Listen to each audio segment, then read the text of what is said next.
चिड़िया इस जंगल में नई नई आई थी। जल्दी वो एक पेड़ पर घोंसला बनाकर रहने लगी।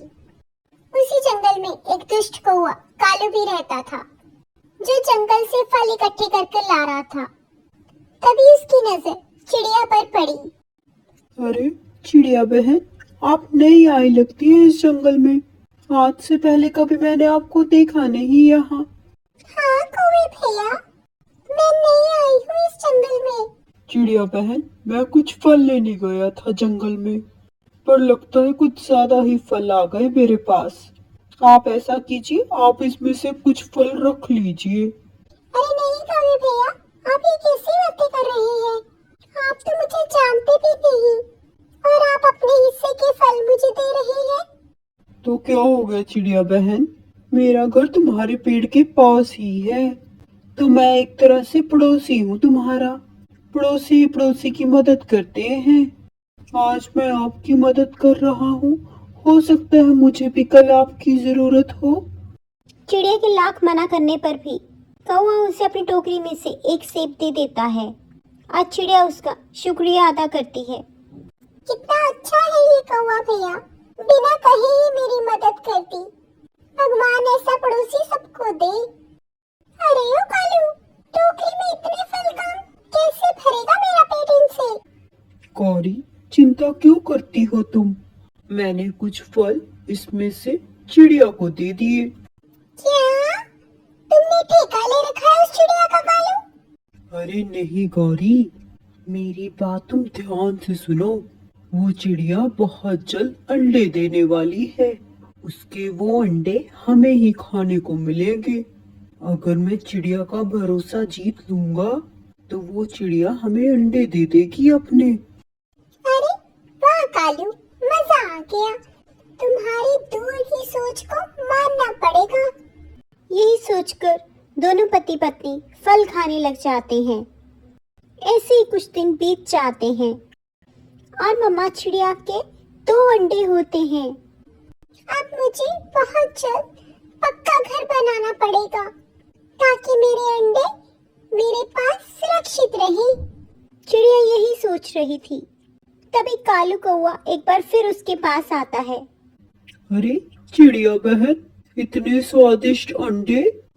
कौवे भैया, कैसी बातें कर रहे हैं आप? नहीं नहीं, मेरा मतलब है इतने सुंदर अंडे। चिड़िया बहन, आप बिल्कुल भी चिंता मत करना। आपके अंडे मेरे अंडे, इनकी सुरक्षा मैं अपनी जान से भी ज्यादा करूंगा। धन्यवाद कालू भैया, पर मैं अपने अंडों की सुरक्षा खुद कर लूंगी। आपको चिंता करने की कोई जरूरत नहीं। अरे बहन, कैसी बातें कर रही हो तुम? आखिर पड़ोसी तो पड़ोसी की काम आता है। उन दोनों की बातें दूर बैठा कबूतर सुन रहा था। अरे ये कालू बिना कहीं किसी की मदद करे, ऐसा कैसे हो सकता है? जरूर दाल में कुछ काला है। तभी वो कबूतर कालू के जाने के बाद जल्द से चिड़िया के पास आता है। चिड़िया बहन, माफ करना, आपसे बिना पूछे आपके पास आ गया। ये कालू बहुत शैतान है, आप इससे बच के रहना। कैसी बातें कर रहे हैं कबूतर भैया? कालू तो हमेशा मेरी मदद करता है। नहीं चिड़िया बहन, इसके पीछे इसका कोई मकसद होगा। आप अपना ध्यान रखना, खासकर अपने अंडों का। इतना कहकर कबूतर वहाँ से चला जाता है और चिड़िया सोच में पड़ जाती है। पक्का ये कबूतर झूठ बोल रहा है। कालू ने तो मेरी कितनी बार मदद की है, मुझे इस कबूतर पे भरोसा नहीं करना चाहिए। तभी एकदम से बारिश शुरू हो जाती है। अरे अरे, मेरे अंडे! मेरा तो घोंसला भी छोटा है, इसमें छत भी नहीं। कैसे बचाऊं मैं अपने अंडों को?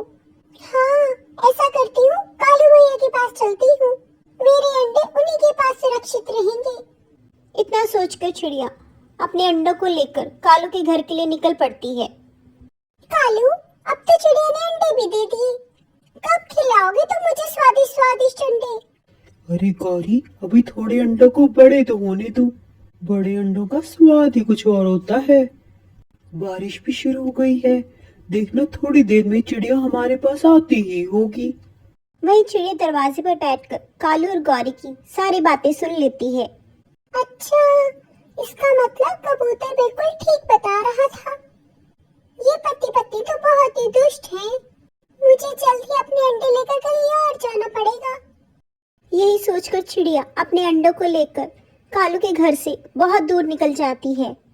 तभी रास्ते में उसे सुंदरी मौसी मिलती है, जो चिड़िया को अंडे ले जाते देखती है और उसे कहती है, चिड़िया बिटिया, कहाँ को जा रही हो तुम इतनी बारिश में अपने अंडों को लेकर? मौसी, मेरे पास कोई घर नहीं है। मैं कोई छत ढूंढ रही हूँ अपने अंडों के लिए।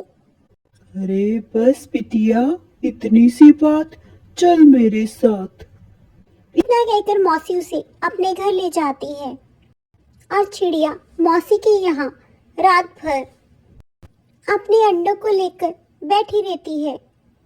फिर सुबह होते ही मौसी से अलविदा लेकर रानो अपने लिए पक्का घर बनाने लग जाती है। वही गौरी और कालू पेड़ के पीछे छुपकर चिड़िया को घर बनाता देखते हैं और समझ जाते हैं उनका सच चिड़िया के सामने आ चुका है। वही चिड़िया अपने अंडों के साथ अपने नए घर में बहुत खुश रहती है। इसलिए दोस्तों, हमें बिना परखे किसी पर विश्वास नहीं करना चाहिए। कालू अपनी गाय को बहुत मारता था। वो सारा दिन उसका दूध निकालता रहता था, फिर भी उसे बहुत मारता था। गाय अपने मालिक कालू से बहुत परेशान थी। उसे तो समझ ही नहीं आ रहा था कि वो क्या करे। मैं क्या करूं? मेरा मालिक मुझे बहुत मारता है। मैं सारा दिन उसे दूध देती हूँ, फिर भी वो मेरा खून चूसता है। लगता है मुझे यहाँ से भागना होगा, तभी मैं जिंदा बच पाऊंगी। नहीं तो किसी दिन इसकी मार खा खा कर मर ही जाऊंगी। यही सोचकर गाय बड़ी कोशिश कर कालू की बंधी रस्सी से अपने आप को छुड़ा लेती है। जोर लगाने पर रस्सी टूट जाती है और गाय भागकर जंगल की ओर निकल जाती है। कालू से भागते भागते वो घने जंगल में पहुंच जाती है। तभी उसके पाँव में एक कांटा चुभ जाता है, जिससे वो एक जगह पर बैठ जाती है। गाय दर्द में चिल्लाने लग जाती है, मदद करो, कोई मेरी मदद करो। मैं बहुत दुखी हूँ, मुझे चोट लगी है, मुझे बहुत दर्द हो रहा है, कोई तो मेरी मदद करो। बेचारी गाय बहुत तकलीफ में थी, पर उसकी कोई आवाज भी सुन नहीं पा रहा था। तभी वहाँ से एक चिड़िया गुजरती है, जिसका नाम रानो था। वो गाय की आवाज सुनकर गाय के पास आ जाती है। वो गाय के पैर में लगी चोट को देखती है और सोच में पड़ जाती है। चिड़िया, मेरी मदद करो, मेरे पैर में कांटा चुभ गया है, प्लीज मेरा ये कांटा निकाल दो। गाय दीदी, आप चिंता मत करें, मैं अभी आपकी मदद करती हूँ। मैं तोता डॉक्टर को लेकर आई, वो आपका तुरंत इलाज कर देगा। आप घबराइए नहीं। इतना कहकर चिड़िया तोते डॉक्टर को लेने चली जाती है। गाय चिड़िया का इंतजार करने लग जाती है। जल्द ही चिड़िया तोते के साथ वापस आती है। तोता डॉक्टर गाय की चोट पर मरहम पट्टी कर देता है। शुक्रिया चिड़िया बहन, मैं आपका ये एहसान जिंदगी भर नहीं भूलूंगी। गाय दीदी, आप कैसी बातें कर रही हैं? इसमें एहसान कैसा? पर आपको अभी कहीं नहीं जाना चाहिए। आप कुछ दिन मेरे साथ रह लीजिए। जब तक आप पूरी तरह ठीक नहीं हो जाती, मैं आपको कहीं नहीं जाने दूंगी। ठीक है चिड़िया बहन, जैसा आप कहती हैं मैं वैसा ही करूंगी। चिड़िया और गाय एक साथ रहने लग जाते हैं। चिड़िया गाय की बहुत सेवा करती है और कुछ ही दिनों में गाय बिल्कुल स्वस्थ हो जाती है। दूसरी तरफ कालू बहुत परेशान था, क्योंकि ना ही उसे अब पीने को दूध मिलता, ना ही वो दूध ग्राहकों को बेच पाता। पता नहीं ये गाय कहाँ चली गई है मुझे छोड़कर। एक बार मुझे मिल जाए, बताऊंगा मैं उसे अच्छे से। ऐसी पिटाई करूंगा कि भागने का कभी वो सोचेगी ही नहीं। यही सोचकर कालू पूरे जंगल में चक्कर निकालने लग जाता है। सब पक्षियों से वो अपनी गाय के बारे में पूछता है। वो तोता डॉक्टर के पास भी जाता है, पर तोता डॉक्टर उसे गाय के बारे में नहीं बताता और जल्द से वो चिड़िया को संदेशा देता है। चिड़िया बहन, कालू अपनी गाय को ढूंढ रहा है,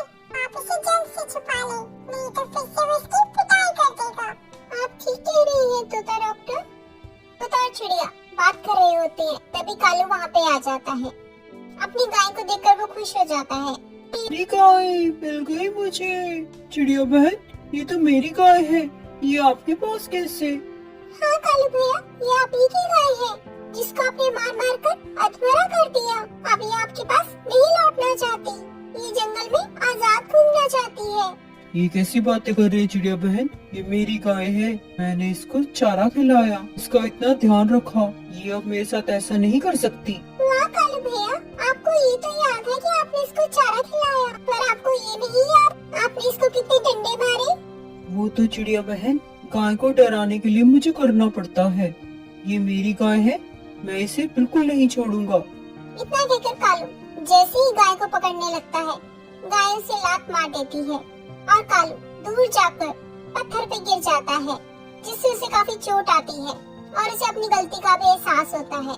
ये देखकर गाय खुश हो जाती है और वो चिड़िया को धन्यवाद कर जंगल की ओर निकल जाती है। इसलिए दोस्तों, पशु हो या इंसान, हमें सबके साथ अच्छा व्यवहार करना चाहिए। जंगल में सर्दी का मौसम चल रहा था। सब पंछी अपने घोंसलों में छिपकर बैठे थे। वही मीठी चिड़िया का बेटा कुकू बहुत बीमार था। कुकू का बुखार तो कम ही नहीं हो रहा। मुझे जल्द ही तोता डॉक्टर के पास जाना पड़ेगा। गौरी, देखो तो कितनी ठंड है, मुझे कुछ गर्मा गर्म खाने का मन कर रहा है। कालू जी, आपका दिमाग तो नहीं खराब हो गया? इतनी ठंड में मैं अपने आप को कष्ट क्यों दूं? अगर आपका इतना ही मन कर रहा है तो खुद जाए रसोई में और मेरे लिए भी कुछ खाने को लेकर आए। कालू और गौरी आपस में बहस कर ही रहे होते हैं, तभी उनके घर पर दस्तक होती है। लो जी, अब इतनी ठंड में कौन आ गया है? चलिए चलकर देखते हैं। कालू भैया, मेरा बेटा कुकू बहुत बीमार है। कल से उसका बुखार उतरने का नाम ही नहीं ले रहा। क्या आप मेरे साथ तोता डॉक्टर के पास चलेंगे? आप तो जानते हैं, तोता डॉक्टर के घर के पास चील शिकारी भी रहता है, इसलिए मुझे अकेले जाने में डर लगता है। मीठी, तुम क्या चाहती हो? तुम्हारी दवाई के चक्कर में मेरे कालू जी अपनी जान को जोखिम में डाल दें। अगर उन शिकारी चील की नजर मेरे कालू जी पर पड़ गई तो मैं क्या करूंगी अपने कालू जी के बिना? गौरी, तुम चिंता मत करो, मैं जल्द ही मीठी के साथ तोता डॉक्टर के पास जाकर लौट आऊंगा। जाओ, जल्दी से अंदर जाकर मेरी मफलर और टोपी ले आओ। देखो, मीठी बहन को देर हो रही है। कालू और मीठी दूसरे जंगल की ओर निकल पड़ते हैं। तभी उनकी नजर एक बूढ़े कबूतर पर पड़ती है। माँ जी, आप इतनी ठंड में बाहर क्यों बैठी हैं? क्या बताऊं बिटिया, मेरा कोई घर है ही नहीं। माँ जी, आप घबराइए नहीं, मेरा बेटा बहुत बीमार है, उसके लिए मैं दवाई लेने तोता डॉक्टर के पास जा रही हूँ। जैसे ही मैं दवाई लेकर लौटूंगी, मैं आपको अपने साथ अपने घर ले चलूंगी। मीठी की बात सुनकर वो बूढ़ा कबूतर खुश हो जाता है। अरे मीठी, तुम आज यहाँ कैसे? क्या बताऊं तोते भैया, मेरे कुकू को 2 दिन से बुखार है, इसलिए मैं कालू भैया के साथ आपके पास दवाई लेने आई हूँ। चिंता मत करो मीठी, कुकू बहुत जल्द ठीक हो जाएगा। ये 2-2 बूंदे तुम 2 दिन तक कुकू को पिलाते रहना, उसका बुखार तुरंत गायब हो जाएगा। शुक्रिया तोते भैया, जैसा आपने कहा है मैं वैसे ही कुकू को दवाई दूंगी। चलिए कालू भैया, जल्द से जल्द हम अपने जंगल चलते हैं।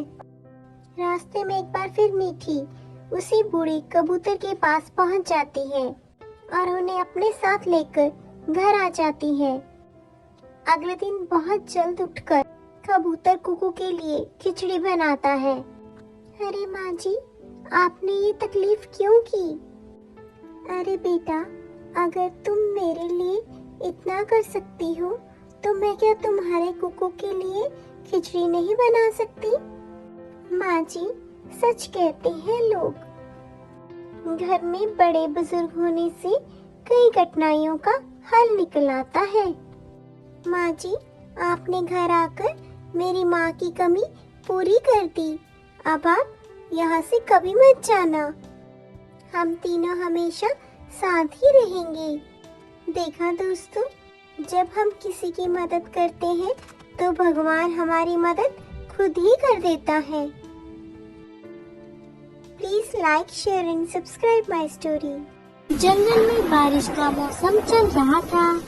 जंगल के सब पक्षी रानू चिड़िया से मिलने उसके घर जा रहे थे। आप सब यहाँ? रानू बहन, जंगल में बहुत बड़ी मुसीबत आने वाली है। हाँ, हमें जल्दी अपने घर अब खाली करने पड़ेंगे, क्योंकि हमने सुना है इस बार की बरसात जंगल को ले डूबेगी। इस बार बादल बहुत गुस्से में है। दोस्तों, आप सब चिंता मत करें, हम मिलकर जल्द ही इस मुसीबत का हल निकाल लेंगे। वो सब बातें कर ही रहे थे, तभी जंगल में काले बादल हर तरफ छा जाते हैं। समुद्र से पानी पीकर बादल जंगल की ओर आ रहे थे। कहीं दूसरी दिशा में भी बादल पानी पीकर जंगल की तरफ आ रहे थे। साथियों, तुम सभी इतना ज्यादा पानी क्यों पीकर आ गए? अरे दोस्तों, हमने सोचा क्या पता तुम्हें वहाँ पर पानी नहीं मिल पाएगा, इसीलिए हम सभी तुम्हारे हिस्से का भी पानी पीकर आ गए। हमने सोचा था इस बार जंगल में बारिश तो हम जोरदार ही करेंगे। साथियों, ये सब बातें तो हम बाद में भी कर सकते हैं। चलो अब जोरदार बारिश करते हैं। कहकर वो सब बरसने लग जाते हैं। इतनी तेज बरसात होने के कारण जंगल में हर तरफ पानी ही पानी भर जाता है।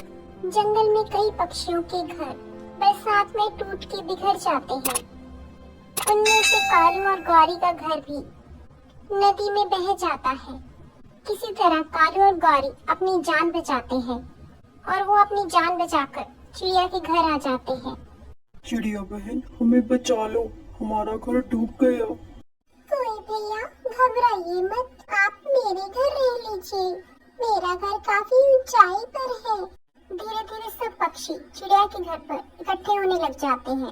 चिड़िया बहन, जंगल में बाढ़ आ चुकी है, हमें अब बादल भाई के पास जाना पड़ेगा। हाँ कबूतर चाचा, मुझे भी ऐसा ही लगता है।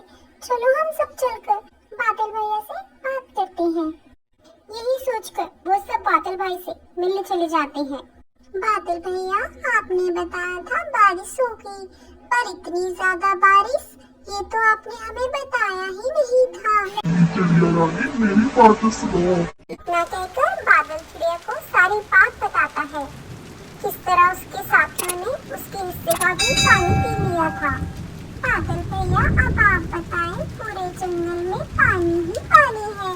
आखिर कब तक हम इस पेड़ पर भूखे प्यासे बैठे रहें? ऐसे तो हम मर ही जाएंगे। अरे चिड़िया रानी, तुम चिंता ना करो, इसके लिए मेरे पास एक उपाय है। फिर बादल ने अपने में से ही बादल को निकालकर पक्षियों के रहने का स्थान बना दिया। रानी और बाकी सभी पक्षी जब तक जंगल का पानी कम नहीं हो जाता, आप सभी इसी घर में रह सकते हो, और जब पानी खत्म हो जाए तो आप यहाँ से निकल जाना। ये घर खुद ब खुद मेरे पास वापस आ जाएंगे। आपका बहुत बहुत शुक्रिया बादल भैया, पर हमें बहुत तेज भूख भी लगी है। मैंने इसका भी उपाय कर दिया है। हर बादल की घर में भरपूर फल रखे हुए हैं। जब तक पानी खत्म नहीं होता, आप सब उन फलों को खा सकते हैं। इतना कहकर बादल वहाँ से चला गया और सब पक्षी मिलजुल कर बादल के घर में रहने लगे। दोस्तों, कहानी अच्छी लगी हो तो प्लीज सब्सक्राइब माय चैनल। छोटे से गांव में जहां हर कदम पर हरियाली थी, एक छोटा सा घोंसला था और इस घोंसले में एक प्यारी सी चिड़िया अपने 3 बच्चों को पाल रही थी। उनका नाम था गौरी। एक दिन जब मौसम बदलने लगा और आसमान में अंधेरा छा गया, चिड़िया गौरी को एक खतरनाक मुश्किल का सामना करना पड़ा। गौरी अपने बच्चों को समेटकर उन्हें घोंसले के अंदर बुला लेती है। गौरी माँ, हमें कुछ करना चाहिए, बच्चों ने परेशानी भरी आवाज में कहा। गौरी अपने प्यारे बच्चों को देखते हुए मुस्कुराती है और कहती है, बच्चों, बाढ़ आने वाला है, हम सबको घोंसले में ही रहना होगा, पर घबराना नहीं, हम मिलकर इस मुश्किल का सामना करेंगे। बच्चों में से एक चिंटू पूछता है, पर माँ, हम कैसे सुरक्षित रहेंगे? गौरी मुस्कुराती है, बेटा, जब हम मिलकर काम करेंगे और एक दूसरे का साथ देंगे, तब हम किसी भी मुश्किल को पार कर सकते हैं। तुम सब मुझ पर विश्वास करो। बाढ़ आने लगती है और पानी धीरे धीरे घोंसले तक पहुंचने लगता है। बच्चों के चेहरे पर डर और आशंका का छाया दिखता है, पर गौरी ने उन्हें हिम्मत दी। चिंटू अपनी माँ को देखते हुए कहता है, माँ, हम आपके साथ हैं, हम मिलकर इस मुश्किल का सामना करेंगे। बच्चे अपनी माँ के साथ मिलकर काम करते हैं, एक दूसरे का साथ देते हैं और पानी को रोकने की कोशिश करते हैं। धीरे धीरे बाढ़ कमजोर हो जाती है और पानी घोंसले के बाहर बहने लगता है। सूरज की किरणें उनके चेहरों पर मुस्कुराहट लाती हैं।